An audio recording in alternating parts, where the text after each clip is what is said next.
Hi, I'm Joe Campbell. I'm a metal worker in Philadelphia, and this has been a personal project of mine that I got asked a lot of questions on, so I decided to do this video and kind of go over what was involved in this build and what needs to be done on your engine to get a Holley Terminator X system to work with a Jeep 4.0. Or really any inline 6 for that matter. So what this is a Renix build. It's the 4.0. It's been bored and stroked to a 4.6 liter. And I opted to use a Renix block because that's what I had. Same thing with the head, it's Renix head. So some of these things are specific to Renix. Some of them will work with other engines, combinations, later blocks. A lot of the parts that are on here though are adapted from the newer motors, which are the HO 4.0s and the some of the 05, 06, which I'll refer to as the NGC engines, which is a new generation computer from Chrysler. So go over all that, what modifications had to be done to the Terminator system, and then what needs to be done on pretty much any inline 6 to get this to work with it, whether that be Jeep, Chevy, Ford 300, you could do a 2JZ, but this Terminator system will work on any of them. You just have to have the crank pickups and your cam pickups set up correctly, and it'll run any of them, even though it's mainly geared towards a V8.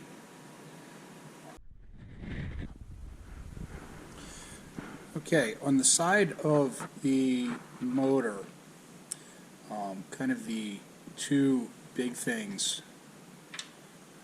are the crank and the cam position sensor.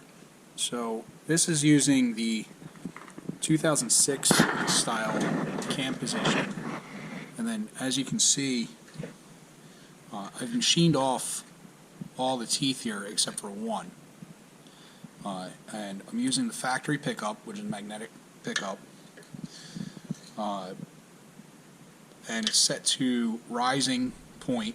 So this point here is up, so it'll see that when it comes around, and it'll hit your magnet and you'll get a little spike, and that's considered rising. Now if you had an indent and you machine that in, you take out all the teeth and give it a divot, then that'll be dropping, so it'll see a downside. So this is how the cam sync works, and that's set to 0. So this is when this point is in line with here, that's 0, that's top dead center, and I adjust the rest of it in the computer itself. Now on the crank pickup, I'm using this is an AX15 bell housing,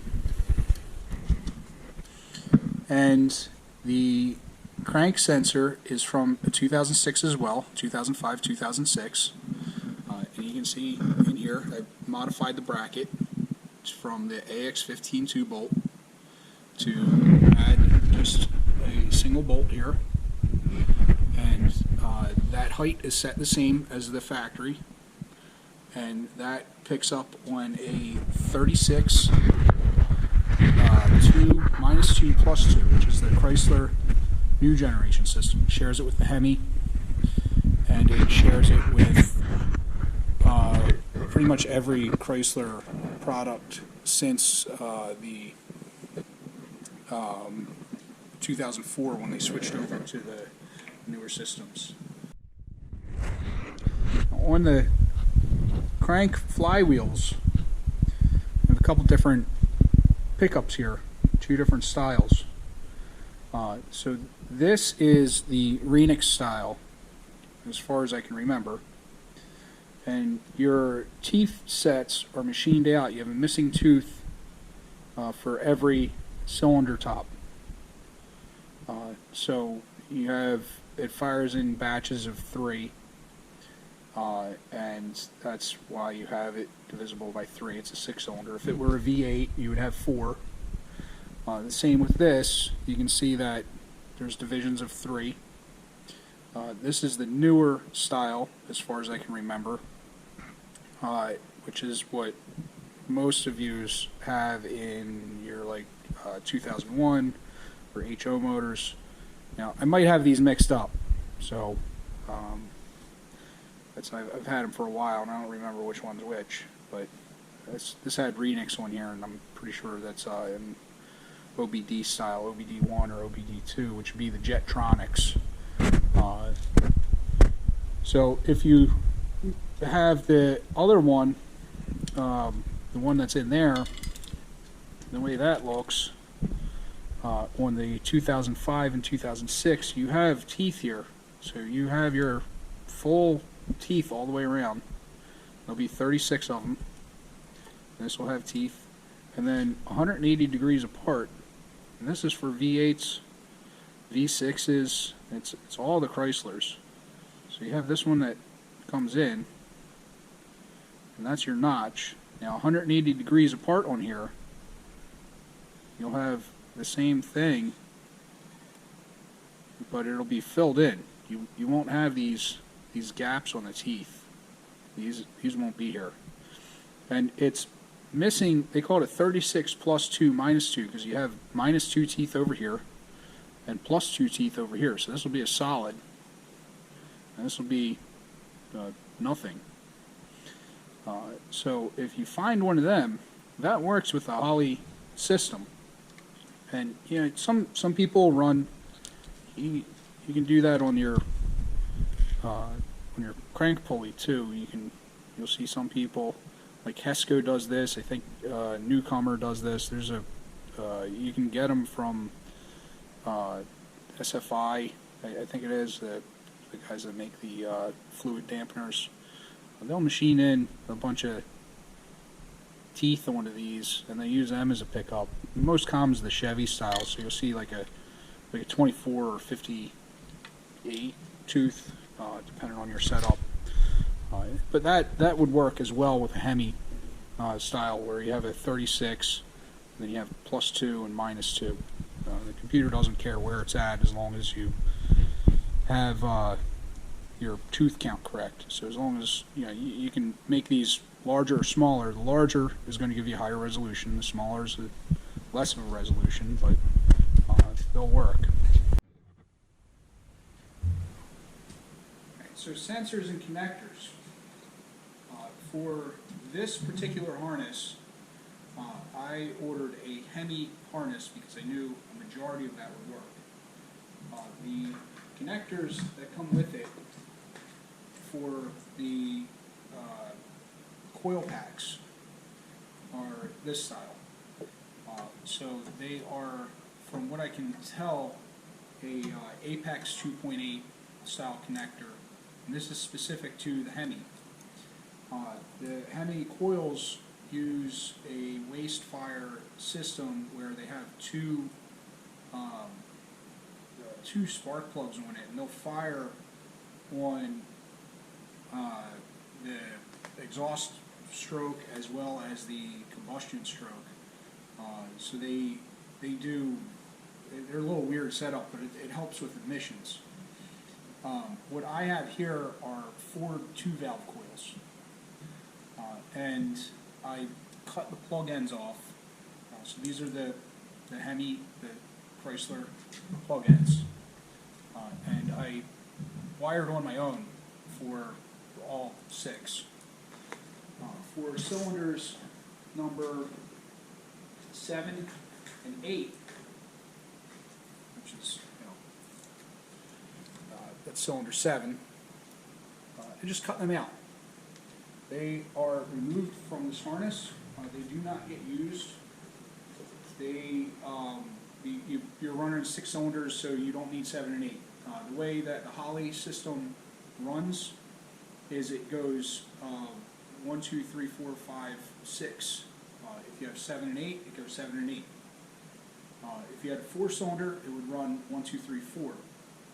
So you don't need the higher numbers for your cylinders. You can just cut them out of the harness or pull the plugs, and they're no longer necessary. So I did that for both the coils as well as the injectors on this side. And then while I was doing that, shortened harness and all the other stuff that goes into that. The oil, this is the factory harness oil pickup, and that's an Apex 2.8 style 3 thing on there. They don't work with the 100 psi sensors, so this is specific to Hemis and Chrysler. So I cut this off, and this is a GT150, standard GT150 connector. They're real popular for these sensors. So I wired that on, and that gets you your oil pressure. For the crank position, you'll notice that this is actually the same connector. Let's see if I can get this off of here. So these are the same connector. Now this is the oil, this is your crank. The factory, or your cam, your cam sensor. Your factory cam sensor is that. Now I could use this one, but I decided because this is the factory plug, and I wanted to keep this pickup, that I was going to use this style. So it's just changing the plug ends on here to what you want. And these are Apex 2.8 style. My clearance between this and my compressor, so to get that to work, I'm using these GM boots, and it's GM boot, and then it just goes right onto the 2-valve coil here. On the other side of the engine, we have the fuel injection plugs. Now these are standard, these are the same as the Ford, as the other side. These are GT150 connectors. So they look a little weird. They have a lock on them, and they're not your standard GT150s as most of these other, like your pressure sensors and all that. They're GT150s, but they don't have a lock. So this has this extra lock on here. But if you look at them, they're just a regular GT150. And there's a positive lock on there, so they don't come off.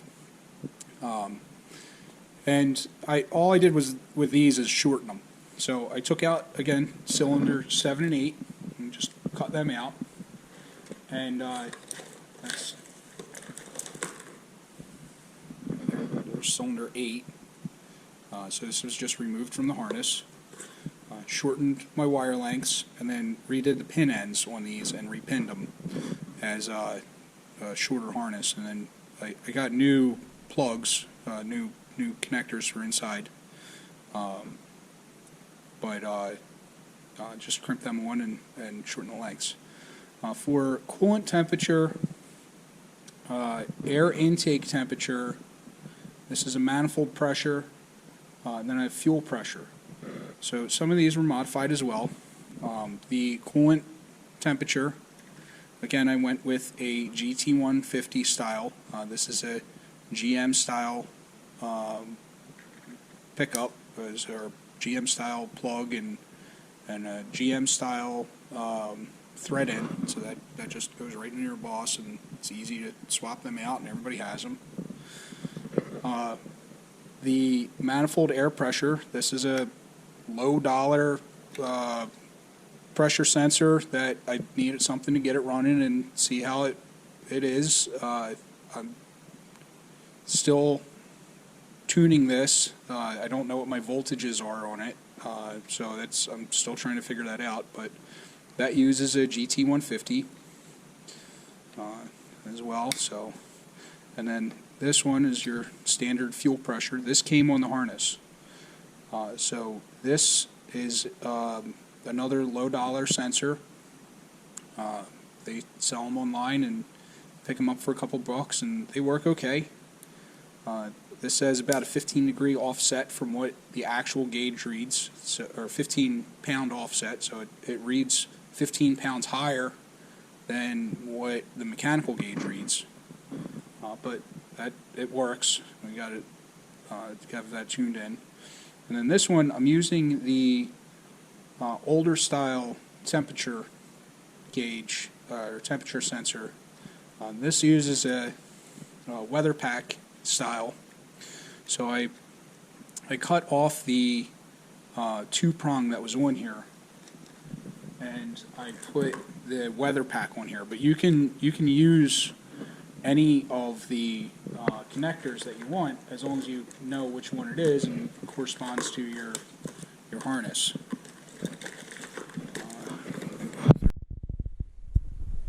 All right, so that's the factory map sensor as compared to the GT350. But now with this, if you decide to keep your stock throttle body, that plugs right on. And I think these might be Metri packs. I'm not sure which ones these are. There's only a few different connectors that get used on these. Like you have Metri pack, Delphi, Apex. These might even be a like a 280, I think it is the next size up from in the GT series. It's like a GT 280. It might be one of them. But this, everything plugged into this for the most part for the manifold reference stuff. Now I went with a GM throttle body. I used a 4.3 V6. I modified it. I cut off the throttle control here. I took it off this and put it on here, and welded a plate on to the intake. And my reason for that was I didn't want to replace the idle air control to redo all the wiring. So one of the things that I did not know was that this is a stepper motor style that comes on the Holley harness. So if you order a if you order a Hemi style harness and you get the you get it without drive-by-wire. You can do drive-by-wire on this. It would work the same. But if you order it without, you're going to get a GM style plug on both of these. So that's the GM style pickup for your throttle position. And that's the GT150 connector. And then you're going to get a GT150 connector 4-pin for your idle air control, which has the 4 wires running to it for a stepper motor type. If you're using a Ford style or a Jeep style, you know, the Mopar Jeep, that has a pulse width modulated stepper motor or pulse width modulated IAC on it, and that only has the 2 plugs on there, so you can see that. So that is my reasoning for doing this. If it weren't for that, I would probably still have this throttle body and just gone and bored it out a little bit, because my intake tubes are 2.5 inches, so I don't need it to be this big. I can only move so much air through the plenum.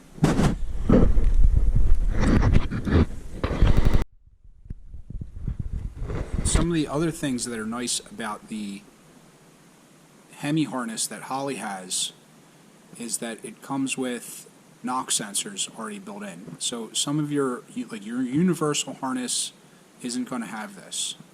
or if it does, you got to wire it in, and that that can be a thing in itself. So it has two. Now I tapped the holes in here, and it's hard to see. So you can see that I took out the plug that was here for the temperature sensor and drilled and tapped the plug a blank, and then added a knock sensor there, and then there's a second one that's a little further back. There's just a blank plug in the block, and that gives me two knock sensors, so I can get a little bit better resolution on knock with having them. And some people say you don't need it, but I figure it's there, so might as well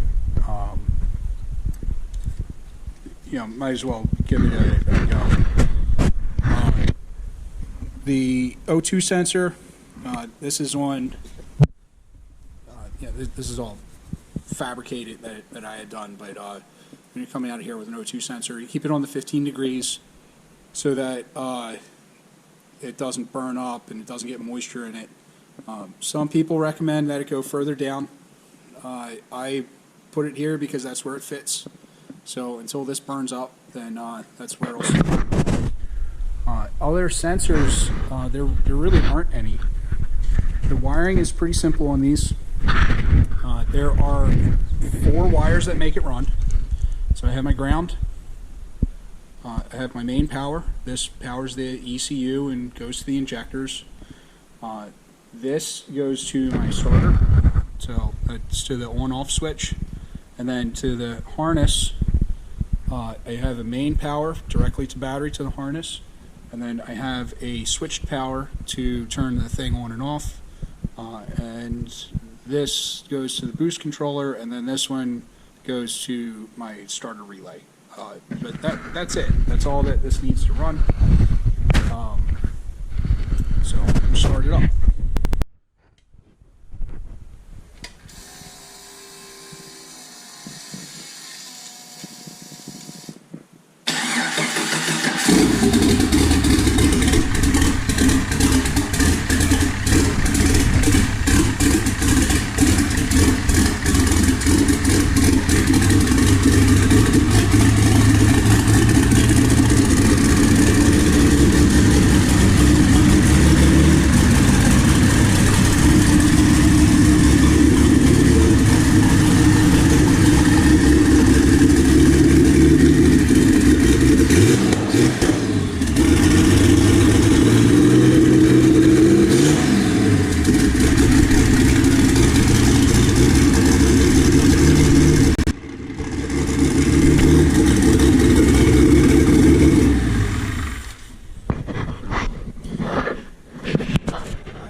Too much in here. I got the doors closed still, and it's still running a little bit rich. The system does have self-learning on it, which is nice, but because the turbo isn't into my intake yet, my fuel tables are really high, and it's running a lot richer than I would want. So I've been dropping my fuel tables down to get it to run a little bit better, but I don't want to do that too much without having a second map or we're actually running on a boost. But that is pretty much the whole build on this as far as wiring, and what's been done to it, and what needs to be done. And again, this will work for any 6-cylinder. You just have to have your pickups. You get rid of cylinder 7 and 8. You cut them out of the harness and throw them out, and you set in the program what your firing order is. So most of the Jeeps and most of the 6-cylinders are pretty similar. I know the Jeep and the 2JZ, they share a lot of stuff in firing order. So this technically this would work for that too. You pick out your injectors, you pick out your coils, what they're running. If you don't have your coil in there, then or your injectors, then you can get a spec sheet. Okay, so in closing on it, that's pretty much all you need to get this to run as a almost plug and play for your any of the 4.0s. And there's some things that you can change out, like the coils. Some guys want to run smart coils. I'm running the the dumb coils. If I were to do that, I would probably mount the coil packs down here and run coil near plug. You're going to need a GM harness for that. So, and that goes for any of the smart coils. You can run the GM harness and then modify it, and then change your settings in there to run whatever that coil is. You just need to know what your 12 times are and what your output is, so you don't wind up cooking your coil. And then the same thing, you just, if you need to change your connector, you just cut this off. I found that the guys at the, I don't know if I gave them a shout out already yet, but Revival, they have some good plugs. They do electric motorcycles, and they sell a couple different kits for just plug-ins. They work real well. I ordered some stuff from them. They shipped it out to me, and it's on this engine. And then these guys, they sent me a sticker too. So KVS looms, KSV looms. They sell little kits. They're a little bit higher priced, but it's not that much. It's $5 for a plug. So if you're doing one plug, it's not that bad. They cost less than that if you buy them other places, but a couple bucks, and they have everything there ready to go. You got your weather seals and your plugs and all that. These are just people that I found that have the things for sale, and I use them on this engine. So they didn't send me anything or went up buying other stuff. And then the other one is Mauser. I've used them, and I've used DigiKey, and if you know your part numbers. A little more technical, but if you know your part numbers and what you're getting, like you say, oh, I need a GT150 connector for my oil pressure sensor. You can order all the pieces to this. You can order your cap, you can order your plug, you can order your back lock, you can order the pins inside. They have all of that on there, but you got to know the individual parts, because that's what they sell is by the part. They don't sell a kit. So that's where the other guys, they might cost a little bit more, but you get everything, you don't have to worry about it.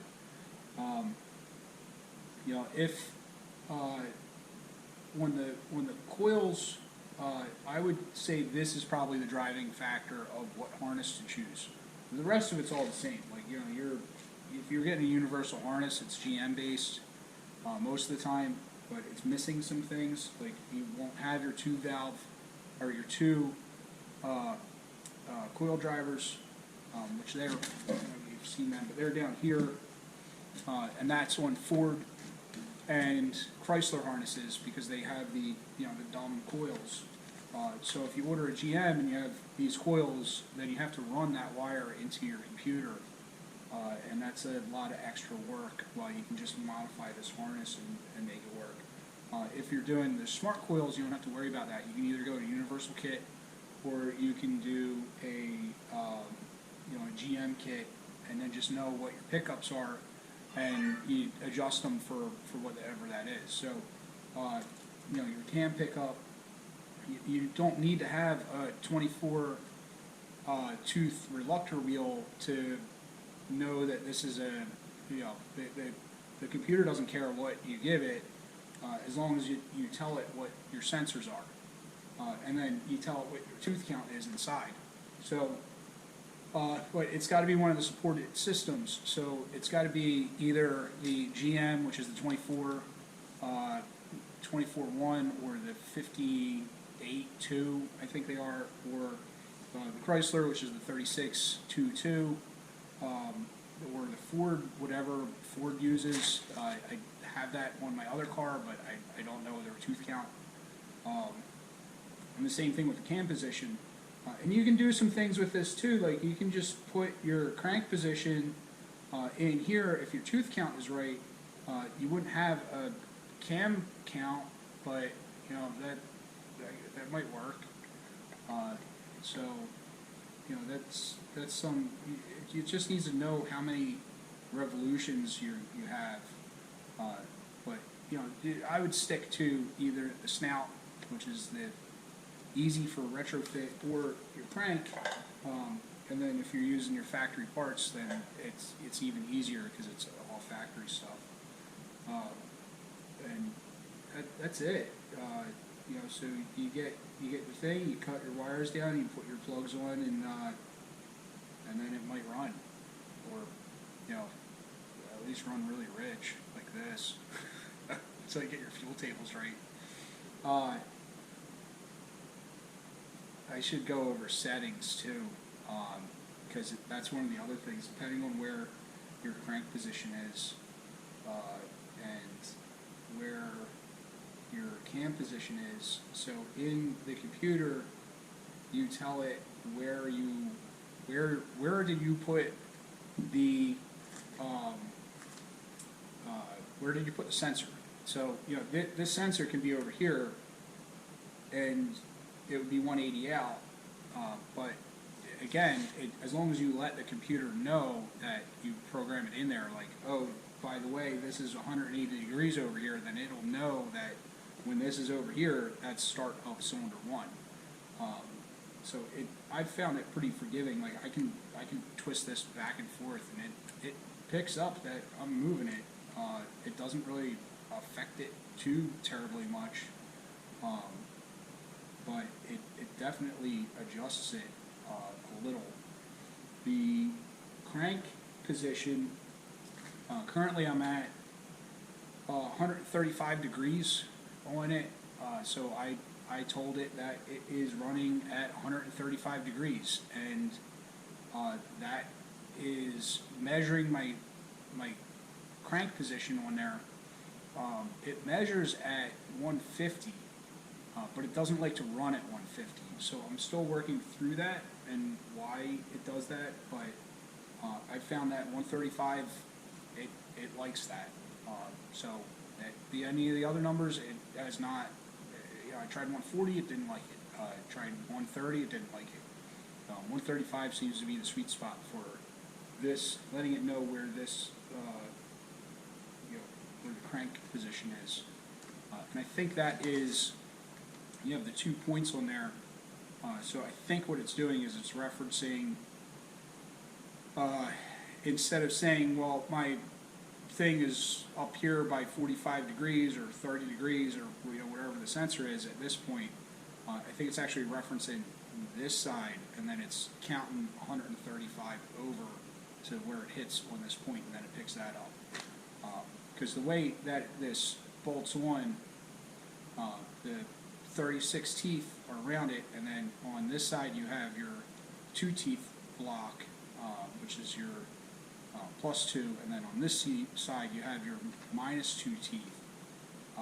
So it doesn't register at where your sensor is at top dead center. You have to let it know how many degrees past top dead center you're at.